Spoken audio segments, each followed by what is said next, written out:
Ketua Bidang Komunikasi Publik Satgas COVID-19 Aceh, Muhammad Iswanto, mengatakan suntikan dosis ketiga atau booster vaksin COVID-19 di hari ke-172 mendominasi kegiatan vaksinasi.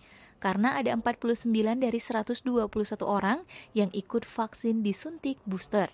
Sisanya adalah 35 orang yang disuntik vaksin dosis pertama dan 37 orang vaksin dosis kedua, kata Iswanto dalam keterangannya di Banda Aceh, Kamis 17 Februari 2022. Iswanto mengatakan, antusiasme masyarakat masih sangat tinggi.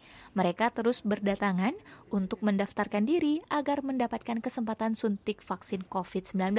Semangat masyarakat, ujar Iswanto, menjadi bukti bahwa semua orang ingin agar pandemi ini segera berakhir.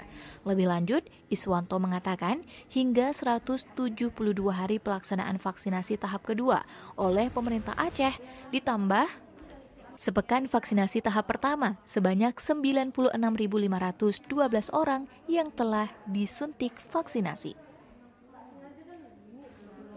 Assalamualaikum warahmatullahi wabarakatuh. Saya Mahfud Khairi, pegawai pada Kanwil BPN Provinsi Aceh. Saat ini saya sudah vaksin dosis ketiga atau vaksin booster. Untuk efek sampingnya alhamdulillah tidak ada sama saya. Dan buat teman-teman semua, rekan-rekan kerja semua, ayo vaksin ketiga. Karena dengan dosis ketiga kita dapat bepergian bebas dan melindungi keluarga di rumah dari varian virus Omicron yang sangat cepat penyebarannya. Sekali lagi ayo vaksin karena tidak ada efek samping sama sekali.